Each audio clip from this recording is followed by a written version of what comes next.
তালাক দিয়ে ফেরত নেওয়ার উপায় কি? মৃত ব্যক্তির ছবি মোবাইলে রাখা যাবে কিনা? যে স্বপ্নগুলো দেখলে সুসংবাদ ও খুশির বার্তা আসবে এমন স্বপ্ন সম্পর্কেও তার ব্যাখ্যা জানতে চাই। শেখ, বাড়িতে কাক ডাকলে কি হয়, কি ক্ষতি হয়? আজানের সময় টয়লেটে যাওয়া যাবে কিনা?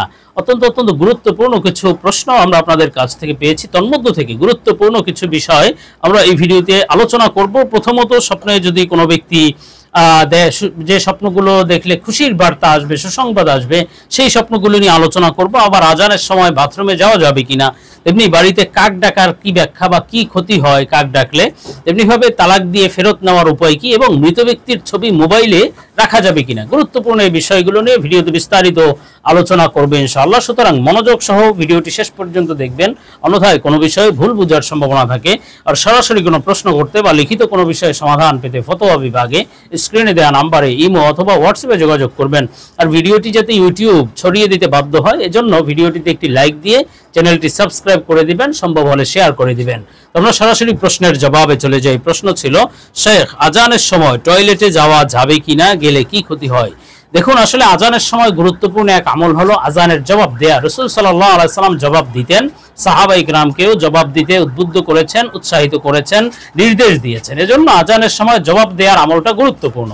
কিন্তু আপনি যদি বাথরুমে থাকেন, টয়লেটে থাকেন, তাহলে বা এই সময় যদি টয়লেটে যান, তাহলে কিন্তু আজানের জবাব আপনি মুখে উচ্চারণ করে দিতে পারবেন না, এটা জায়েজ হবে না। কিন্তু আপনি আজানের সময় যদি টয়লেটে থাকেন, তাহলে মনে মনে চাইলে আজানের জবাব দিতে পারেন। তার মানে এই নয় যে আপনি আজানের সময় টয়লেটে যাওয়া হারাম, নিষেধ, এমন নয়। আপনি প্রয়োজন সাপেক্ষে আজানের সময়ও টয়লেটে যেতে পারেন, অথবা আজানের সময় যদি টয়লেটে থেকে থাকেন, তার মানে এই নয় যে আপনাকে দ্রুত বের হতে হবে, এমন কোনো বিষয় নেই। আপনি আপনার হাজত শেষ করে বের হবেন। আর আজানের জবাব দেওয়ার ব্যাপারে আপনি মুখে উচ্চারণ করে দিবেন না টয়লেটে থাকা অবস্থায়। এছাড়া কোনো বাধ্যবাধকতা নেই যে আজানের সময় আপনি টয়লেটে যেতে পারবেন না, এমন কোনো বিষয় নেই। আমরা পরবর্তী প্রশ্নের জবাবে চলে যাই। প্রশ্ন ছিল, শেখ, বাড়িতে কাক ডাকলে কি হয়, কোরআন হাদিসের আলোকে জানতে চাই। দেখুন, বাড়িতে কাক ডাকলে অনেকেই অনেক কথা বলে, বিভিন্ন অমঙ্গল হবে, অথবা বিপদ আপদ আসবে, অথবা অভাব অনটন আসবে, এই ধরনের অনেক কথা প্রচলিত আছে। তবে এই কথাগুলো বানোয়াট কথা, ভিত্তিহীন কথা, এমন কথার কোনো ভিত্তি নেই, এগুলো কোরআন হাদিস সমর্থন করে না। তো আমরা পরবর্তী প্রশ্নের জবাবে চলে যাব। প্রশ্ন ছিল, তালাক দিয়ে ফেরত নেওয়ার উপায় কি? দেখুন, তালাক দিয়ে ফেরত নেওয়া দ্বারা দুইটি উদ্দেশ্য হতে পারে। একটি হলো তালাক দিয়ে আপনি তালাককে ফেরত নিলেন, যে আমি তালাককে ফিরিয়ে নিলাম। আরেকটি হলো তালাক দেওয়ার পরে আপনি স্ত্রীকে আবার পুনরায় ফিরিয়ে নিতে পারবেন কিনা বা কিভাবে পারবেন। তো প্রথমত বিষয় হলো যে আপনি তালাক দিয়ে ওই তালাককে আবার ফিরিয়ে নিতে পারবেন কিনা, এটার জবাব হলো আপনি পারবেন না। কেননা তালাক দেওয়ার পরে একজন ব্যক্তি যেই কথা বলে বা মুসলমান যেই কথাটি বলে ফেলে, ওই কথা কার্যকর হয়ে যায়। এজন্য ওই কথাকে আপনি আর উড্ডু করতে পারবেন না যে আমি তালাককে ফিরিয়ে নিলাম, এমন কোনো বিধান নেই। তালাক দিলে ওই তালাক, আপনি এক তালাক, দুই তালাক, তিন তালাক বা যে কয় তালাক দিবেন, ওটা কার্যকর হয়ে যাবে। এখন প্রশ্ন হলো, তালাক দেওয়ার পরেও স্ত্রীকে আপনি ফিরিয়ে নিতে পারবেন কিনা, এটা নির্ভর করে আপনার তালাকের ধরনের উপরে। আপনি যদি রোজেই তালাক দেন, তাহলে স্ত্রীকে ফিরিয়ে নিতে পারবেন। যেমন এক তালাকে রোজেই দিলেন, অথবা যেমন আপনি বললেন যে আমি আমার স্ত্রীকে রোজেই এক তালাক দিলাম, অথবা রোজেই দুই তালাক দিলাম, অথবা শুধু বললেন যে আমি আমার স্ত্রীকে তালাক দিলাম, এই ধরনের কথাটি বললেন, অথবা আমি আমার স্ত্রীকে দুই তালাক দিলাম, এক তালাক, দুই তালাক, অথবা শুধু বললেন যে আমি তালাক দিলাম। এর মাধ্যমে শুধু যদি বলেন যে আমি আমার স্ত্রীকে তালাক দিলাম, তাহলে এর মাধ্যমে এক তালাকে রোজেই হবে। আর আপনি যদি উল্লেখ করে বলেন যে রোজেই তালাক দিলাম, তাহলে এক, দুই যেটা বলবেন ওইটা হবে। তো এক, দুই সর্বোচ্চ রোজি হতে পারে, তিন তালাক দিলে ওইটা আর রোজি থাকে না। এখন আপনি যদি রোজি তালাক দেন, এক তালাক বা দুই তালাক রোজি হয়, তাহলে স্ত্রীকে আবার আপনি ফিরিয়ে নিতে পারবেন তালাক দেওয়া সত্ত্বেও। সেক্ষেত্রে আপনি যদি স্ত্রীকে বলেন যে বা আপনি যদি বলেন যে আমি আমার স্ত্রীকে ফিরিয়ে নিলাম, তাহলেই বাস হয়ে গিয়েছে রুজাত। এখন আপনি পুনরায় আবার স্ত্রীর সাথে ঘর সংসার করতে পারবেন। আর যদি আপনি এই অবস্থায় রেখে দেন, স্ত্রীকে ফিরিয়ে নিলেন না, তাহলে ইদ্দত সম্পন্ন হওয়ার পরে এটা আপনার বায়েন হয়ে যাবে, স্বামী স্ত্রী পরিপূর্ণ ছাড়াছাড়ি হয়ে যাবে। এটি হলো রোজেই তালাকের বিষয়। আর রোজি তালাক বা স্ত্রীকে রুজাত করা, ফিরিয়ে নেওয়ার আরেক পদ্ধতি হলো রোজি তালাকের পরে যদি আপনি শারীরিক সম্পর্ক করেন বা স্বামী স্ত্রী সুলভ আচরণ করেন, তাহলেও তালাক রুজাত হয়ে যায়, ফিরিয়ে নেওয়া হয়ে যায়। আর যদি আপনি তালাকটা বায়েন দিয়ে ফেলেন, যে আপনি বললেন যে বায়েন তালাক দিলাম, অথবা যে সমস্ত ক্ষেত্রে তালাকে বায়েন হয়, এমন ক্ষেত্রে আপনি ফিরিয়ে নিতে পারবেন না বিবাহ ছাড়া।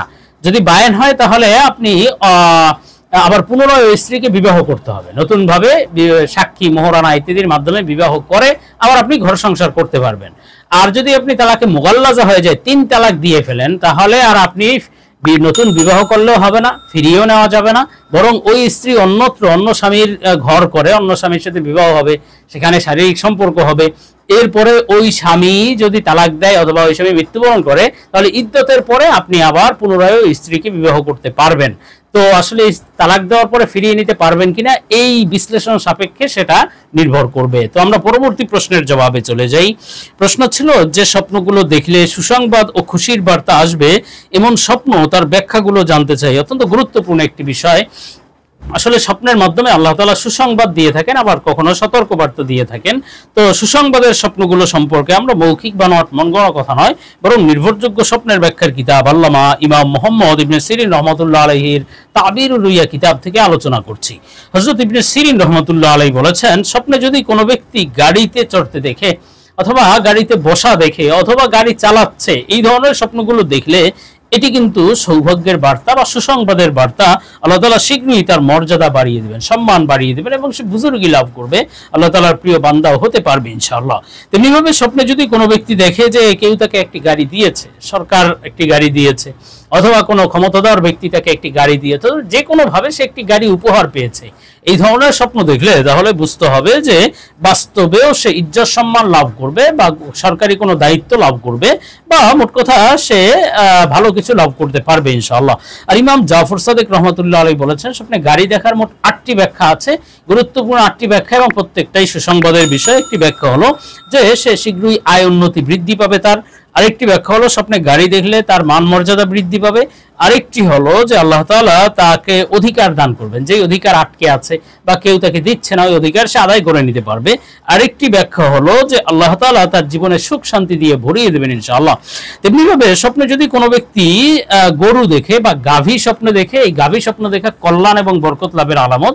বিশেষভাবে যদি গাভীকে মোটা তাজা হৃষ্টপুষ্ট দেখে তাহলে বুঝতে হবে প্রচুর অর্থ সম্পদ লাভ হবে। বিশেষভাবে যেই বছর স্বপ্নটি দেখেছে ওই বছরের মধ্যে আল্লাহ তাআলা তাকে ব্যাপক সমৃদ্ধি দান করবেন ইনশাআল্লাহ। তেমনিভাবে স্বপ্নে যদি কোনো ব্যক্তি গম্বুজ দেখে, গম্বুজ স্বপ্নে দেখা, মসজিদের গম্বুজ বা যে কোনো গম্বুজ স্বপ্নে দেখার ব্যাখ্যা হলো এটিও সুসংবাদের বিষয় যে বিবাহ হয়ে যাওয়ার আলামত। আল্লাহ তাআলা তার বিবাহের ব্যবস্থা করে দিবেন, স্বপ্নটি পুরুষ বা নারী যেই দেখুক না কেন। আরেকটি ব্যাখ্যা হলো বা আরেকটি স্বপ্ন হলো স্বপ্নে যদি বড় সাইজের গম্বুজ দেখে, অনেক বড় গম্বুজ, তাহলে বুঝতে হবে এটি ইজ্জত সম্মান লাভ হবে এবং কল্যাণ এবং মুনাফা লাভ হবে। আল্লাহ তাআলা তার ব্যবসায় বা চাকরিতে তাকে লাভবান করে দিবেন। আর স্বপ্নে যদি কোনো ব্যক্তি গোসল করতে দেখে, সমুদ্রে গোসল করছে অথবা পরিষ্কার পরিচ্ছন্ন পানি দিয়ে গোসল করতে দেখাও সুসংবাদের বার্তা। আল্লাহ তাআলা তাকে ব্যাপক অর্থ সম্পদ দান করবেন এবং সুখ শান্তি দান করবেন। আর যদি সে অসুস্থ হয়ে থাকে সুস্থতা দান করবেন, সে ঋণগ্রস্ত হয়ে থাকলে ঋণ মুক্তির ব্যবস্থা করবেন, কোনো ভয়ের মধ্যে থাকলে ভয় থেকে আল্লাহ তাআলা হেফাজত করবেন। আমরা পরবর্তী প্রশ্নের জবাবে চলে যাব। প্রশ্ন ছিল, মৃত ব্যক্তির ছবি মোবাইলে রাখা যাবে কিনা। দেখুন, আসলে প্রয়োজন ছাড়া ছবি তোলাই ঠিক না, আর ছবি তুললেও সেই ছবি রাখা ঠিক না। এখন প্রয়োজন, আসলে বিভিন্ন প্রয়োজনের ছবি তুলতে পারে, সেটা ভিন্ন বিষয়, কিন্তু প্রয়োজন ছাড়া ছবি তুললে মৃত ব্যক্তি যে মারা গিয়েছে তার ছবি যদি আপনার কাছে থাকে তো মাঝে মাঝে দেখলেন, এটা আসলে উচিত না, ডিলিট করে দেওয়াই উত্তম। আর বিশেষভাবে ছবিকে প্রিন্ট করে টাঙিয়ে রাখে অনেকে ঘরে, এটা সম্পূর্ণরূপে হারাম। হাদিসের মধ্যে স্পষ্ট নিষেধ আছে, যে ঘরে কুকুর থাকে, ছবি থাকে, ওই ঘরে রহমতের ফেরেশতা প্রবেশ করে না। সুতরাং প্রিন্ট করে টাঙিয়ে রাখা যাবে না, আর মোবাইলে রাখাটাও ঠিক না।